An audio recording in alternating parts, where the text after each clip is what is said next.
Assalamualaikum warahmatullahi wabarakatuh. Sahabat muslim yang dirahmati Allah, semoga kita semua selalu berada dalam lindungan Allah Subhanahu wa Ta'ala. Pada kesempatan kali ini, kita akan membahas sesuatu yang mungkin sering bikin kita merinding, sihir atau santet, terutama ketika hal-hal aneh mulai terjadi di rumah kita. Apakah rumah bisa terkena sihir? Jawabannya, bisa. Dan Islam tidak menutup mata soal ini. Bahkan, dalam Al-Quran dan hadis, sihir disebut sebagai sesuatu yang nyata dan membahayakan. Yuk kita bahas bersama-sama apa saja ciri-ciri rumah yang terkena sihir atau santet, supaya kita bisa lebih waspada dan mencari perlindungan hanya kepada Allah. Kalau kamu merasa informasi ini bermanfaat dan ingin terus belajar cara menjaga rumah dan keluarga dari gangguan gaib, jangan lupa tekan tombol subscribe dan nyalakan notifikasi. Karena bersama, kita akan terus berbagi ilmu dan doa agar rumah kita selalu penuh keberkahan dan perlindungan dari Allah. Sebelum kamu pergi, yuk tulis sholawat untuk Nabi Muhammad SAW di kolom komentar. Karena sholawat adalah salah satu doa terbaik yang bisa kita panjatkan untuk memohon perlindungan dan rahmatnya. Mari kita saling menguatkan dengan doa dan menjaga hati agar rumah kita selalu damai dan tentram. Setelah kita panjatkan sholawat untuk Nabi Muhammad SAW, mari kita buka mata dan hati untuk mengenali tanda-tanda rumah yang mungkin sedang terkena gangguan sihir atau santet. Dengan mengenali ciri-ciri ini, kita bisa lebih waspada dan segera melakukan langkah perlindungan yang tepat. Pertama, mari kita lihat ciri yang paling umum. Salah satu ciri paling umum rumah yang terkena sihir atau santet adalah suasana rumah jadi mudah tegang. Penghuninya, terutama suami dan istri, jadi sering bertengkar. Padahal masalahnya sepele. Misalnya cuma salah menaruh sendok, telat jawab pesan, atau nada bicara sedikit naik, langsung meledak jadi pertengkaran besar. Anehnya lagi, setelah bertengkar, masing-masing merasa bingung sendiri. Kok bisa ya, tadi ribut soal hal kecil begitu? Kalau ini terjadi sekali dua kali, mungkin memang karena kelelahan atau stres. Tapi kalau hampir setiap hari dan suasana rumah terus-menerus panas tanpa alasan yang jelas, bisa jadi itu tanda ada gangguan yang tidak terlihat. Gangguan ini membuat hati jadi semplit, emosi gampang meledak, dan pikiran negatif selalu muncul. Yang tadinya saling sayang jadi saling curiga, yang biasanya sabar jadi mudah tersinggung. Kalau sudah begini, penting untuk mulai waspada. Jangan langsung menyalahkan pasangan atau anggota keluarga. Bisa jadi ada sesuatu yang sengaja dikirim untuk merusak keharmonisan di rumah. Langkah awalnya, coba perbaiki suasana hati, lebih banyak berzikir, jaga komunikasi, dan kalau perlu mulai bersihkan rumah dari energi-energi negatif. Selain gangguan fisik yang muncul di rumah, gangguan juga bisa terasa sampai ke alam mimpi. Bahkan, mimpi buruk yang berulang bisa menjadi pertanda serius. Lalu, bagaimana mimpi tersebut bisa menjadi tanda rumah terkena sihir? Simak ciri berikutnya. Bayangkan begini, malam sudah larut, lampu kamar redup, badan lelah, dan mata akhirnya terpejam. Baru sebentar tertidur, tiba-tiba mimpi aneh datang. Dikejar bayangan hitam, diseret ke tempat gelap, atau dikelilingi ular besar. Begitu terbangun, jantung berdebar tak karuan, keringat dingin bercucuran, dan rasa takut sulit pergi. Besok malam terulang lagi, bahkan lebih menyeramkan. Seolah si mimpi menyimpan episode bersambung yang tak pernah selesai. Kalau mimpi buruk sesekali, itu wajar. Pikiran kita memang sering memutar ulang kecemasan harian. Tapi kalau hampir setiap malam, dan bukan cuma satu orang, melainkan banyak penghuni rumah mengalami mimpi dengan pola serupa, nah, disinilah tanda tanya besar muncul. Rumah yang terkena sihir sering dijadikan layar oleh jin atau energi negatif untuk menebar rasa takut lewat mimpi. Mereka tahu menyerang saat manusia lemah, yakni ketika tidur, lebih mudah menembus pertahanan. Ciri khas gangguan mimpi karena sihir biasanya yang pertama, tema mimpi repetitif dan ekstrim. Dikejar, dipatok, dicekik, jatuh dari ketinggian, atau bertemu sosok tak dikenal yang menatap tajam. Yang kedua, sensasi fisik nyata. Bangun dengan dada sesak, bekas memar, atau masih terasa seperti ada tangan yang menekan. Yang ketiga, suasana kamar berubah. Udara mendadak pengap, lampu berkedip, atau terdengar suara berdesis tepat sebelum terlelap. Yang keempat, efek psikologis berkepanjangan. Siang hari jadi gelisah, emosi labil, sulit fokus bekerja, dan takut berada sendirian. Gangguan semacam ini perlahan menggerogoti stamina mental seluruh keluarga. Anak-anak bisa rewel tanpa sebab, remaja sulit konsentrasi belajar, orang tua gampang sakit kepala. Malam yang harusnya jadi waktu istirahat malah berubah jadi zona perang tak kasat mata. Lalu, apa yang bisa dilakukan? Pertama, jangan panik. Catat pola mimpi. Jam berapa biasanya terjadi, apa yang paling terasa menakutkan, dan siapa saja yang mengalaminya. Kedua, perkuat atmosfer kamar. Rutin bersihkan, buka jendela di siang hari, dan hindari menyimpan barang yang menumpuk debu atau punya kenangan negatif. Ketiga, biasakan rutinitas positif menjelang tidur, berwudu, membaca doa perlindungan, memutar lantunan ayat suci, atau zikir lembut. Keempat, jaga sinergi keluarga. Tidur agak serempak, saling menenangkan saat satu sama lain terbangun karena mimpi. Bila semua ikhtiar sudah dilakukan tetapi mimpi buruk tetap mendominasi, pertimbangkan meminta bantuan ahli ruqyah atau ustadz terpercaya. Mereka biasanya dapat membantu mendeteksi kemungkinan benda sihir yang tersimpan di rumah atau menunjang proses pembersihan spiritual secara menyeluruh. Ingat, mimpi buruk yang terus-menerus bukan sekedar bunga tidur, bisa jadi alarm bahwa ada sesuatu di luar logika yang harus segera diatasi. Mimpi buruk yang terus-menerus memang mengganggu, tapi bukan hanya itu saja. Ada tanda lain yang lebih kasat mata, namun tidak kalah mengganggu, yaitu munculnya bau busuk misterius yang datang dan pergi tanpa diketahui asalnya.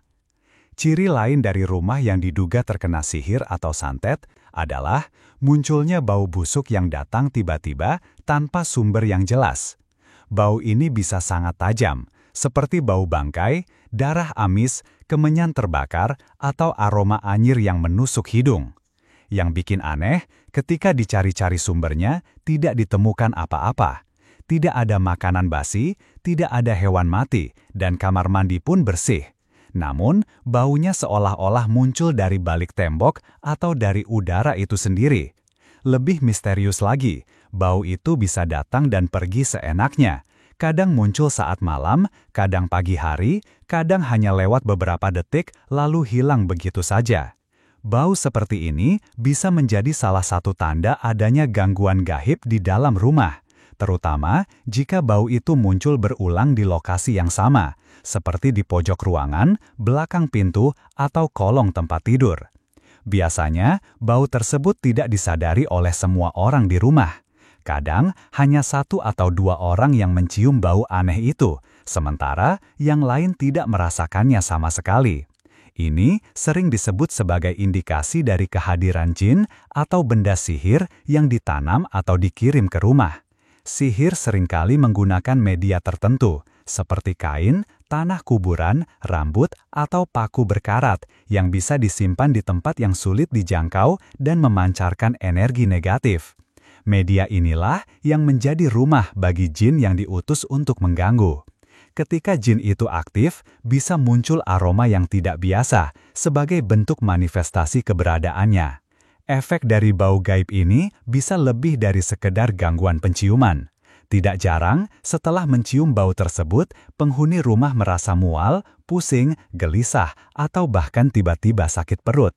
Ada juga yang merasakan hawa panas dingin bersamaan atau merasa seolah sedang diawasi. Ini bisa jadi sinyal bahwa keberadaan jin sudah mulai berdampak ke fisik dan psikologis.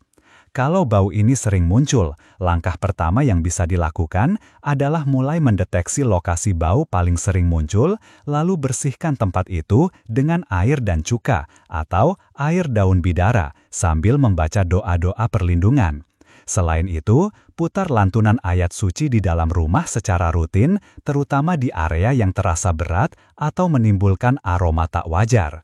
Meskipun bau aneh ini bisa dijelaskan secara logis, tapi jika terus-menerus terjadi tanpa sebab yang jelas, bisa jadi itu adalah salah satu pintu masuk gangguan sihir yang perlu segera diwaspadai. Bau tak sedap yang tak jelas sumbernya membuat suasana rumah jadi tidak nyaman. Rasa tidak nyaman ini seringkali disertai dengan perasaan panas yang tak wajar di dalam rumah, meskipun kondisi fisik sudah dingin dan sejuk. Rumah seharusnya menjadi tempat ternyaman untuk beristirahat dan melepas lelah. Tapi, bagaimana jika rumah justru terasa seperti menekan perasaan? Suasananya sumpek, hawanya panas walau sudah dinyalakan kipas atau AC, dan entah kenapa, penghuni rumah merasa ingin segera keluar begitu tiba di dalam rumah. Ini bukan sekadar masalah suhu atau ventilasi, bisa jadi ada hal yang lebih dalam, yaitu gangguan goib akibat sihir atau santet. Salah satu ciri rumah yang terkena sihir adalah energi di dalam rumah terasa berat dan panas secara emosional maupun fisik. Bukan cuma badan yang terasa gerah, tapi juga hati dan pikiran ikut tidak tenang. Orang-orang di dalam rumah jadi mudah tersinggung, susah fokus, dan tidak betah berlama-lama berada di dalam rumah. Bahkan ada yang merasa gelisah tanpa sebab saat melangkah masuk, padahal sebelumnya merasa biasa saja di luar rumah. Panas yang dimaksud di sini bukan hanya soal suhu, tapi juga kondisi psikis. Suasana rumah terasa tidak menyenangkan, seperti ada tekanan atau beban yang tidak terlihat. Tamu yang datang pun bisa ikut merasakan ketegangan di dalam rumah, walau tak bisa menjelaskan secara logis. Anak-anak jadi sering rewel, orang tua jadi mudah sakit kepala atau cepat lelah, dan hewan peliharaan pun tampak gelisah. Kondisi ini seringkali disebabkan oleh kehadiran jin atau energi negatif yang dikirim melalui sihir. Jin bisa menetap di rumah dan menyebarkan rasa tidak nyaman secara halus. Ketika energi negatif ini memenuhi ruang-ruang di rumah, otomatis kenyamanan dan ketenangan jadi terganggu. Jika dibiarkan, bisa berpengaruh ke kesehatan mental dan hubungan antar anggota keluarga. Solusinya, selain membersihkan fisik rumah, kita juga perlu membersihkan spiritual rumah. Rutin membaca zikir pagi dan petang, memperbanyak bacaan ayat-ayat Al-Quran di seluruh ruangan, menjaga wudhu, dan memperbanyak aktivitas ibadah di dalam rumah adalah langkah penting agar suasana kembali sejuk dan nyaman. Suasana panas dan berat di rumah sering diikuti dengan gangguan lain yang lebih jelas, seperti suara-suara aneh yang terdengar di malam hari. Suara-suara ini bisa sangat menakutkan dan membuat penghuni rumah tidak bisa tidur nyenyak. Rumah yang sehat dan tenang biasanya sunyi di malam hari, apalagi saat semua penghuni sudah tidur. Tapi pada rumah yang terkena gangguan sihir atau santet, justru sering terdengar suara-suara aneh yang tak bisa dijelaskan. Misalnya suara langkah kaki di atap atau lorong padahal tidak ada siapapun. Terkadang terdengar suara orang memanggil, pintu diketuk, kursi diseret, bahkan suara tangisan atau bisikan samar yang membuat bulu kuduk berdiri. Yang lebih ganjil lagi, suara-suara itu tidak selalu terdengar oleh semua orang.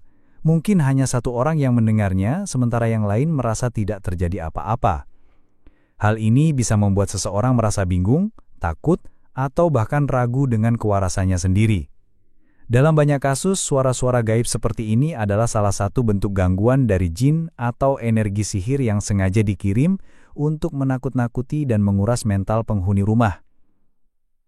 Biasanya suara-suara ini muncul di waktu-waktu tertentu, seperti tengah malam menjelang subuh saat suasana benar-benar sunyi dan orang sedang dalam kondisi lelah atau setengah tidur. Gangguan ini secara perlahan dapat membuat tidur tidak nyenyak, hati menjadi gelisah, dan pikiran mudah stres. Bahkan jika berlangsung lama, bisa membuat seseorang enggan berada di rumah sendiri, apalagi saat malam tiba. Langkah awal yang bisa dilakukan adalah menenangkan diri dan tidak langsung panik. Amati kapan dan di mana suara itu paling sering terdengar, kemudian isi rumah dengan bacaan-bacaan yang menenangkan hati seperti zikir atau lantunan ayat suci. Jauhkan rumah dari tontonan atau hiburan negatif yang bisa mengundang energi buruk. Dan jika suara-suara ini makin sering dan mengganggu, tidak ada salahnya untuk meminta bantuan ahli ruqyah atau orang yang paham cara menangani gangguan spiritual dengan cara yang baik dan benar. Gangguan suara tadi memang membuat hati gelisah, apalagi jika disertai dengan perasaan seolah selalu diawasi walau sendirian di rumah. Perasaan ini bisa menjadi beban tersendiri yang mengganggu ketenangan pikiran. Pernahkah kamu berada sendirian di rumah, tapi merasa seperti ada yang memperhatikan? Rasanya seperti ada mata yang mengawasi setiap gerakan, meski tidak ada siapa-siapa di sekitar. Terkadang muncul perasaan merinding tanpa sebab, jantung berdebar lebih cepat, dan pikiran pun jadi was-was, seolah ada sesuatu yang ikut mengamati dalam diam. Kalau ini hanya terjadi sekali dua kali, mungkin bisa dianggap sugesti atau efek kelelahan. Tapi jika rasa diawasi itu sering muncul, terutama di sudut ruangan atau waktu-waktu tertentu, bisa jadi itu adalah tanda gangguan gaib akibat sihir atau santet. Perasaan diawasi yang tidak wajar ini sering muncul di tempat-tempat tertentu dalam rumah, seperti pojok ruangan, belakang pintu, atau tangga. Bahkan kadang ketika sedang beraktivitas biasa, menyapu, mencuci, atau bekerja di depan laptop, tiba-tiba bulu kuduk berdiri dan hati merasa tidak tenang. Jika diperhatikan lebih dalam, rumah dengan energi sihir biasanya memiliki zona-zona berat, yakni area yang terasa gelap, lembab, atau tidak nyaman, meski secara fisik tampak bersih dan terang. Rasa diawasi ini bisa membuat penghuni rumah tidak betah di dalam rumah sendiri. Mereka lebih senang berada di luar, malas pulang cepat, atau merasa tenang hanya ketika sudah berada di luar rumah. Hal ini tentu bisa mengganggu keharmonisan keluarga dan rutinitas harian. Bahkan pada sebagian orang, perasaan ini bisa berkembang menjadi kecemasan berlebihan, sulit tidur, atau ketakutan tanpa alasan. Langkah pertama yang bisa dilakukan adalah menata ulang area rumah yang terasa berat. Buka jendela agar cahaya dan udara segar masuk, buang barang-barang rusak atau yang membawa kenangan buruk, dan pastikan rumah dalam keadaan rapi. Selain itu, biasakan memperbanyak zikir dan bacaan spiritual di rumah, terutama di tempat-tempat yang sering terasa tidak nyaman. Bila gangguan ini semakin kuat, sebaiknya minta bantuan ahli yang terpercaya untuk membantu memeriksa kemungkinan adanya benda sihir yang tersimpan atau keberadaan makhluk halus yang perlu dibersihkan dari rumah. Selain gangguan yang tak kasat mata, gangguan juga bisa hadir dalam bentuk fisik. Misalnya, ketika serangga atau binatang aneh tiba-tiba banyak masuk ke dalam rumah tanpa alasan yang jelas. Salah satu tanda rumah terkena sihir yang sering dianggap sepele adalah munculnya serangga atau binatang aneh secara tiba-tiba dan berurang, meski rumah sudah bersih dan tidak ada celah terbuka. Misalnya, rumah tiba-tiba dipenuhi semut hitam besar, kecoa, atau ulat berbulu yang masuk tanpa arah dan jumlahnya tidak wajar. Lebih aneh lagi, kadang yang masuk bukan hewan biasa, melainkan binatang yang jarang terlihat, seperti kelabang, kalajengking, atau kodok di tempat-tempat tak lazim, seperti kamar tidur atau rak lemari. Kemunculan binatang-binatang ini sering tidak bisa dijelaskan secara logis. Rumah sudah disemprot, dibersihkan setiap hari, tidak ada sisa makanan, tapi hewan itu tetap muncul. Bahkan setelah dibasmi, beberapa hari kemudian datang lagi dari arah yang sama. Dalam pandangan spiritual, ini bisa menjadi indikasi gangguan gaib karena jin atau energi sihir kerap menggunakan hewan sebagai media atau pengalih perhatian agar penghuni rumah terganggu secara psikis. Hewan-hewan ini biasanya muncul di jam-jam tertentu, seperti menjelang maghrib atau tengah malam. Beberapa orang bahkan mengaku melihat hewan itu seperti mengawasi atau mengikuti mereka dari satu ruangan ke ruangan lain. Hal ini tentu menambah rasa tidak nyaman dan bisa membuat penghuni rumah semakin resah. Jika gangguan ini terus terjadi, sebaiknya jangan dianggap remeh. Mulailah dengan membersihkan rumah secara menyeluruh, termasuk bagian-bagian tersembunyi. Gunakan juga air ruqyah atau air yang dibacakan doa untuk mengepel lantai atau menyemprot sudut-sudut rumah. Dan yang paling penting, jangan lupa memperkuat spiritualitas dalam rumah agar perlindungan dari gangguan ini semakin kuat. Tak hanya binatang, gangguan sihir juga bisa membuat benda-benda di rumah berpindah tempat sendiri, atau bahkan hilang tanpa jejak, menambah kebingungan dan ketidaknyamanan penghuni rumah. Salah satu tanda rumah terkena sihir atau santet yang sering dialami adalah barang-barang di dalam rumah tiba-tiba berpindah tempat atau bahkan hilang tanpa alasan yang jelas. Misalnya, kunci rumah yang biasanya selalu diletakkan di meja tiba-tiba tidak ditemukan, padahal sudah dicari di semua sudut. Atau piring, gelas, dan benda kecil lain yang sering berpindah posisi sendiri tanpa ada yang menyentuhnya. Fenomena ini tentu membuat penghuni rumah bingung, bahkan bisa menimbulkan rasa tidak nyaman dan curiga antar anggota keluarga. Kejadian seperti ini tidak hanya membuat suasana rumah menjadi tidak kondusif, tetapi juga bisa menjadi salah satu bentuk gangguan dari makhluk halus yang berkeliaran atau akibat pengaruh sihir. Dalam banyak kasus, benda yang sering berpindah tersebut menjadi media bagi jin atau energi negatif untuk memperkuat ikatan mereka dengan rumah dan penghuninya. Gangguan ini tidak selalu terjadi setiap hari, tapi jika berlangsung terus-menerus dan semakin sering, tentu perlu diwaspadai. Penghuni rumah yang mengalami hal ini biasanya merasa bingung, khawatir, bahkan sampai takut beraktivitas di dalam rumah. Untuk mengatasi kondisi ini, langkah yang baik adalah menjaga rumah tetap bersih dan rapi, serta memperbanyak doa dan zikir di dalam rumah. Selain itu, melakukan pembersihan spiritual dengan ruqyah atau meminta bantuan ahli spiritual yang terpercaya dapat membantu mengusir gangguan tersebut dan mengembalikan kenyamanan di rumah. Jangan biarkan ketidaknyamanan ini mengganggu keharmonisan dan ketenangan keluarga. Rumah bukan hanya tempat kita berlindung dari panas dan hujan, tapi juga sarang kasih sayang, ketenangan, dan keberkahan. Ketika gangguan seperti sihir atau santet datang, itu bukan hanya ujian bagi rumah kita, tapi juga bagi iman dan kesabaran kita sebagai hamba Allah. Ingatlah, tidak ada yang lebih kuat dari doa, keikhlasan, dan keimanan yang kokoh. Mari kita jaga rumah kita dengan hati yang bersih, lisan yang selalu berzikir, dan perbuatan yang penuh kebaikan. Karena dengan begitu, kita bukan hanya melindungi diri dari gangguan yang tak terlihat, tapi juga mengundang rahmat dan keberkahan yang tak ternilai harganya. Semoga Allah selalu menjaga kita dan keluarga dari segala mara bahaya, melimpahkan ketenangan dalam setiap sudut rumah, dan memperkuat iman kita di setiap langkah kehidupan. Amin.